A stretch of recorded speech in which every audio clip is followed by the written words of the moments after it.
What's up everyone, it's your boy Scott. Welcome to the Scott Reports. Today I'm bringing you an anime review of ACCA 13, episode 3, the make or break episode for this series. But first, let me tell you something. Somebody's about to get poisoned in this series. Like for real, they focus on the food a little bit too much in this series because every time you look, they're just showing awesome shots of that good food. But anyway, the big thing about ACCA 13 is who's staging the coup. That's what we don't know, and that's what's making this series so entertaining, that they keep dangling on the thread of who could be possibly behind this coup d'etat on the government. And our main character, Gene, he's right in the middle of it. He's not right in the middle. He's an impact player as people from all sides are not only attacking him, but you got people sorting him out for his help as well. And things are really getting interesting. And to answer your question, if I'm going to stick with this series, that's a resounding yes. I mean, I liked it from the beginning. So when we got to episode 3, that only made things a little bit more easier for me to determine if it was going to pass the 3-episode test. And it definitely gets a pass. So that's the answer to your question right there. I like where this series is going. I like the intrigue around this coup d'etat for this government, and we got some really juicy news in this episode as far as who could be behind it, who couldn't be behind it. We don't know, and that's the best part about it. So on one side of things, all of the 5 chief officers don't exactly, I don't want to say they don't trust Grosselar, but they do feel that his dedication to taking down Gene may be a little bit erratic, as all of them don't share the same thoughts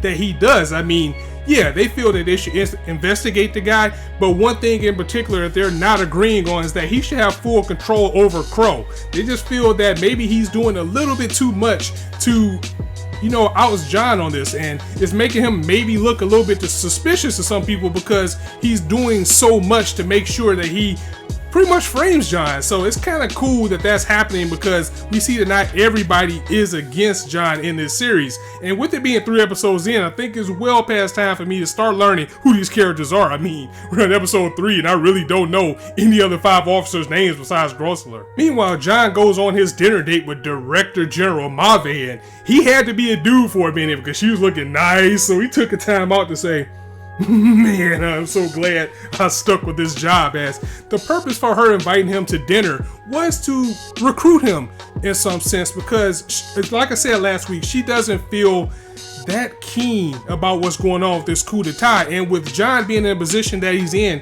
with him actively going around to all of the districts to do his audits, she feels that he will be a heavy asset to what she's doing, which is trying to find out who is behind it and get to the bottom of it.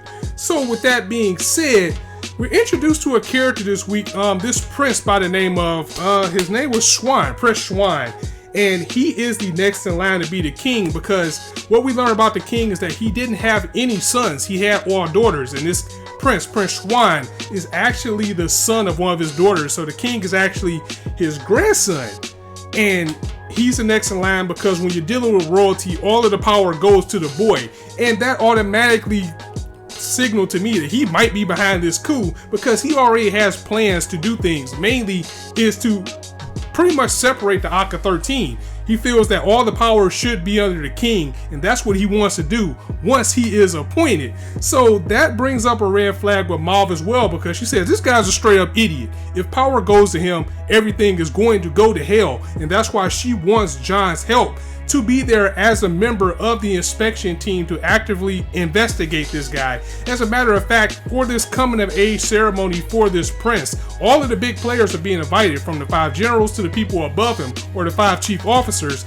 But casually the inspection team was left out, and Ma fought to get John there because she said, you know what, we still need to keep order. And when you're dealing with this type of thing, we're dealing with somebody that's an outside power. If this kid is the grandson and all the power goes to him, all he has to do is take out the king and all the power can go to him and his side of the family. So you can definitely see that he could be an impactful player for this coup d'etat, and Ma feels the same way as well. So that's why she is employing Gene, or at least trying to recruit Jean to her side to stop this from happening, because overall she admires order, she admires justice, and she can see that John is up to the same thing. And I don't think this prince would be against killing his grandfather at all to get power. He just seems that sneaky. Thankfully, he didn't get the praise that he wanted to. The ceremony was really just that. It was just a ceremony to get everybody together, and he thought he was officially going to be made like the next king at this line of fire. So his progress is a little bit delayed, but there could still be some things going on underground, because there's his council president who's coming up a little bit suspicious as well, and everything might be going to his plan as well.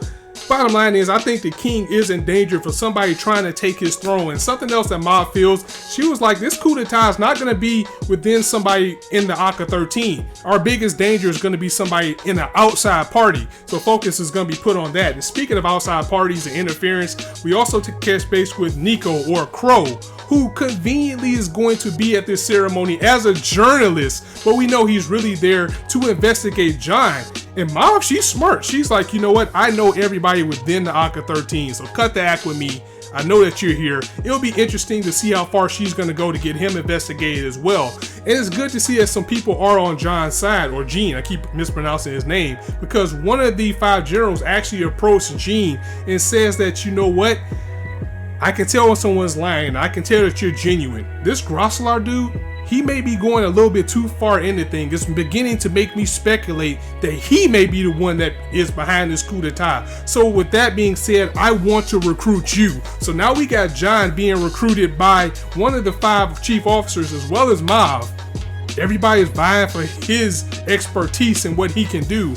And hopefully we can get to the end of this coup d'etat, and things are really getting big with this series, because you don't know where the betrayal is going to come from. And there's been a lot of theories going around that Gene himself may actually be the person behind the coup, and that would be a big shocker. And I also like how smart Mauve is. She's like, no one's questioning that all of these people are being gathered here at the same time. No one has a problem with that. That does seem a little bit weird, because if they really wanted to, if somebody had something planned at that point, they probably could have took everybody out in all in one swoop. And Gene's not making things better for himself as well, because this guy just keeps smoking everywhere. I mean, he's straight up smoking in a castle, and we find out in this episode that cigarettes are at the point that they're at. They're so scarce because this council president guy, he actually kind of banned or restricted the use of cigarettes because of the health of the king. So for him to be in this place smoking cigarettes, that's a big smack in the face to everybody else. I'm telling you, that's either going to help him or really hurt him at some point in the long run. So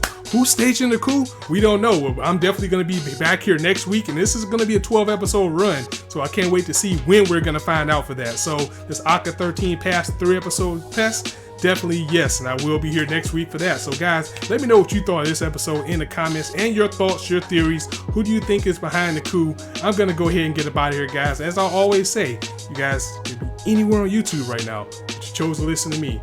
I really appreciate that, so thanks for stopping by. If you like this video, go ahead and drop it a like, and if you want to hear more, go ahead and hit that subscribe button. There's not a shortage of content for you guys to indulge on this channel, because I upload something practically every day at this point. So on that note, it's your boy Scott signing out. See you soon.